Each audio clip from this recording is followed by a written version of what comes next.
未来等待它的只会是越来越难以收拾的困局，越来越沉重的负担，以及越来越看不到希望的发展前景。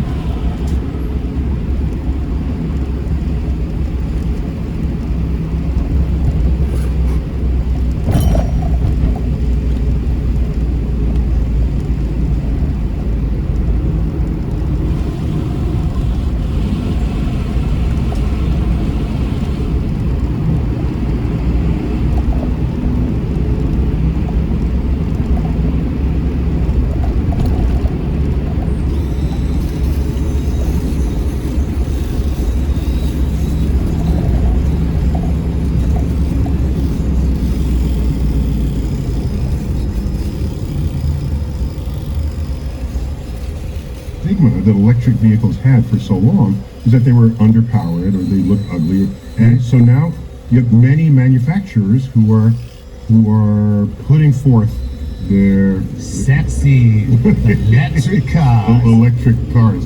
And so there's still some challenges. For example, they still run on batteries.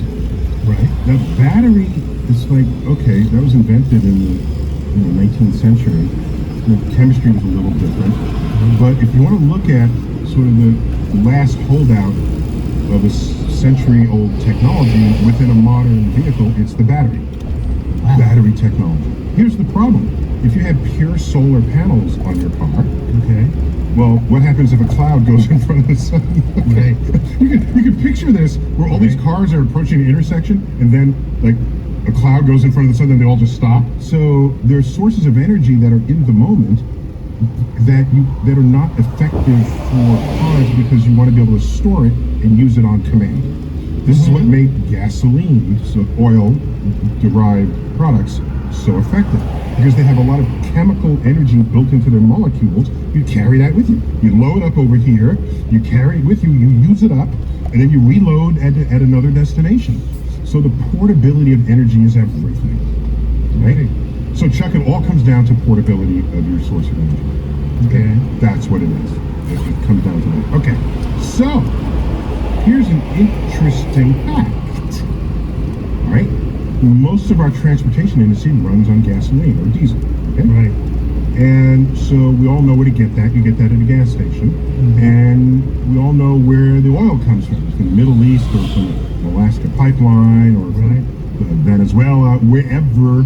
And Wherever there's trouble in the world. there's trouble in the If there's trouble in the world, you know we got some oil there. You know we got some oil there. You know what I mean? Anybody dropping bombs, got to be some oil there. So oil is geopolitically significant. Absolutely, yeah. Because not everybody in the world has their own oil well where they just draw their own energy from Earth's crust. Right. Okay? So somebody's going to have it, and they're going to have more of it than you do. Now you have to negotiate for it, buy it. And are they your friend, or are they your enemy, or are they your frenemy? All right? So all of this matters so that you can drive your car to work each morning. So the point is, the geopolitics of access to oil influences things like your price of gas at the pump, right? And so that's weird when you think about it. So what happens when you use an electric car? And yes, you do have this 100-year-old technology, the battery, but it's all we have for now. And the batteries are getting better than they were, but they're still batteries. But fine. All right. I've got a battery, and I use it all up, and I have to charge it. Right. So what is a battery? There's like all these electrons in one half of the battery, and they have energy there. And by tapping that energy, the electrons move to the other side of the battery, and then your battery's dead. Okay. In a non-rechargeable battery, you then throw it away. In a rechargeable battery, you reverse the current, and the electrons move upstream, like salmon swimming upstream, and they go upstream and they lodge themselves on the opposite plate again. That's basically a battery. But first they mate with another electron and die. Okay. No, so that's where the salmon analogy breaks down. I'm sorry. Okay. The bear is ready to eat them on the Exactly. top. Just swipes them out of the water. Or salmon, be nice. A quick point there, a point we've made before, but it's worth saying in this moment. If you have a freshly dead battery, okay, and then you put in the reverse charge, Those electrons can lodge anywhere on that opposite plate that they happen to land. Okay. They got a zillion places to go, Right. okay, to choose from, and then they land there. But when you're half charged, only half the spaces are left. When you're 90% charged, there's only 10% of the spaces left. Gotcha. Okay? All right? So the electrons have a harder time finding that remaining spot. It's like musical chairs for electrons. Yeah. or a big parking lot around a football stadium. If you're the first one there, park anywhere.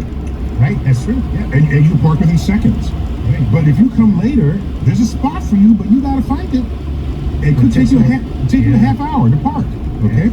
So as the charge gets higher and higher on your battery, the time it takes to charge the rest of it continues to grow. Right. Okay? So just something to keep in mind. So your battery is not screwing with you, people. When yeah, it's not just like breaking down when you're in the last 10%. Right. It's not. Now I want to recharge my battery. It's electric. So I read into the wall. Oh, wait a minute. Where is the wall getting its energy? From your regional power station. Right. Let's go there. So you walk down to the power station. Hey, folks, how are you making power today? And they show me the coal cars that drive up, dump coal into the hopper, and they burn the coal. All right. So those are fossil fuels because coal comes from long dead plants, and this is carbon that had been sequestered for millions of years that's now getting released into the atmosphere. So, Chuck, here's the catch with the coal cars that are dumping coal into the hoppers that are burning an electric company. So that electric company I'm making this up, but you get a sense of it. That electric company just invested in solar panels. Okay. There was solar panel array out back. All right. What else do they have? They're tapped into a hydroelectric plant. Nice. All right. It's up the road a bit. Okay. And what else might they have? A little offshore wind. Oh, maybe there are some winds. Okay, some wind farms. So what's happening now is their energy profile that they generate can come from any combination of these sources. If you wanted to run your car off of wind energy, you couldn't, or solar, you couldn't, or hydroelectric, you couldn't. But the electric company can, and they can send it to your wall socket. Right. So the engine of your car doesn't have to be able to run off of 12 different ingredients. Your car doesn't have to be so designed as to be able to have solar panels and wind turbines in it. It doesn't have to have any of that. It just has to have a power plant. Plugs into the wall. And then you can put pressure on the power companies to generate energies in whatever green way you dictate or want or desire. So I look forward to what that future is. Plus, an electric car, in principle, can talk to another electric car. Absolutely. Think about that. So That's you say, great. excuse me, I want to change lanes now. Can you give me a little space? And the car is to my right. Separate. Unless it's from Boston. If it's from Boston, it'd be like, screw you.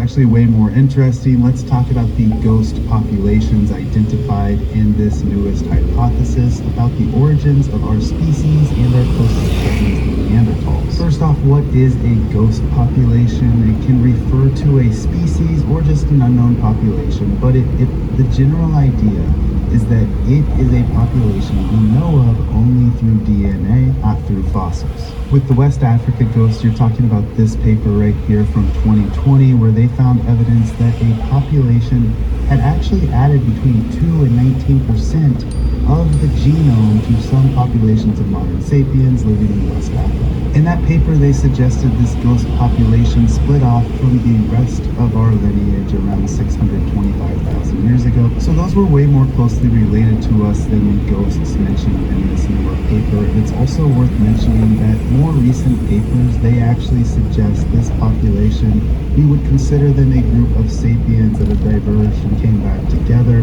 We were evolving across Africa, the Pan-African model. The other ghost that we have been learning about is different. They are much more divergent. They are not a member of our species. The evidence has been suggesting that this ghost, they actually diverged from us around 1.5 million years ago. So we don't know where they were living. It kind of seems like we were the one that was living in isolation, because the evidence suggests we went through an extreme bottleneck with that divergence. So we were somewhere, likely somewhere in Africa, isolated. Africa's a really large place. And then we came back together. The two populations merged. We absorbed them. Today, everyone, not just populations in West Africa, about 20% of their genome comes from this mystery species.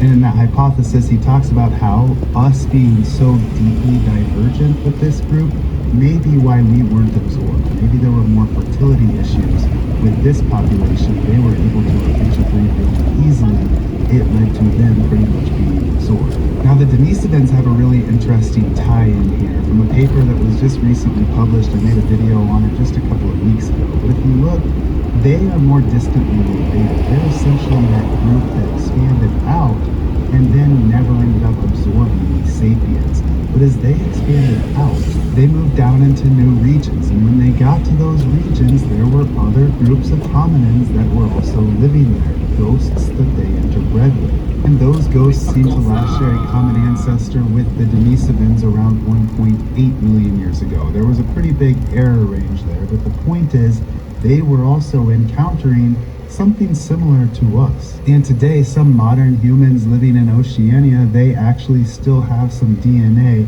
from that really distinct lineage that the Denisovans interbred with, because it went from them to Denisovans and then to sapiens. But yeah, to summarize, these ghosts, they are way more distinct, way more different than that earlier study with the West Africa ghost population. No, this is actually way more interesting. Let's talk about the ghost pop.